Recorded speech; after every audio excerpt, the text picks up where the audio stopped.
میں کل سے مسجد نہیں آؤں گا۔ ایک شخص نے اپنی مسجد کے پیش امام سے کہا، مولانا میں کل سے مسجد نہیں آؤں گا۔ اس نے جواب دیا، کیوں نہیں؟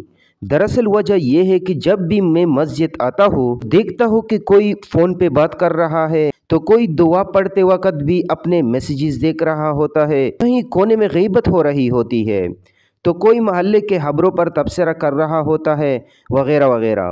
پیش امام صاحب نے پوچھا، کیا میں سب جان سکتا ہوں؟ پیش امام صاحب نے وجہ سننے کے بعد کہا، اگر ہو سکے تو مسجد نہ آنے کا اپنا آخری فیصلہ کرنے سے پہلے ایک عمل کر لیجئے۔ اس نے کہا، بالکل میں تیار ہوں۔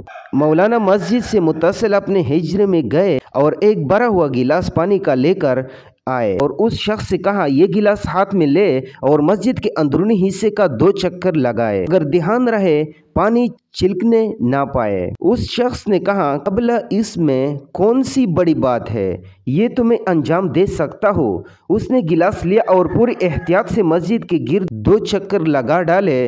مولانا کے پاس واپس آ کر خوشی سے بتایا کہ ایک قطرہ بھی پانی نہیں چھلکا۔ پیش امام صاحب نے کہا، یہ بتائے جس وقت آپ مسجد کا چکر لگا رہے تھے اس دوران مسجد میں کتنے لوگ فون پر باتیں، غیبت یا محلے کی خبروں پر تبصرہ کر رہے تھے؟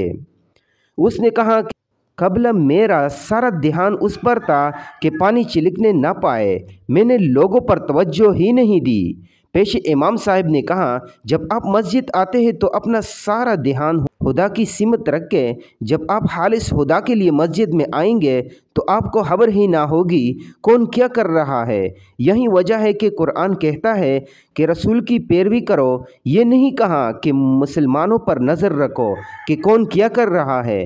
خدا سے تمہارا رابطہ تمہارے اپنے اعمال کی بنا پر مضبوط ہوتا ہے، دوسروں کے اعمال کی بنیاد پر نہیں۔ اس شخص نے امام صاحب کو شرمندہ ہوتے ہوئے شکریہ کہا، آپ نے میری آنکھیں کھول دی۔ میں انشاءاللہ اپنی نمازوں کا جائزہ لوں گا اور نماز کے اندر خشوع اور خضوع کا اہتمام کروں گا۔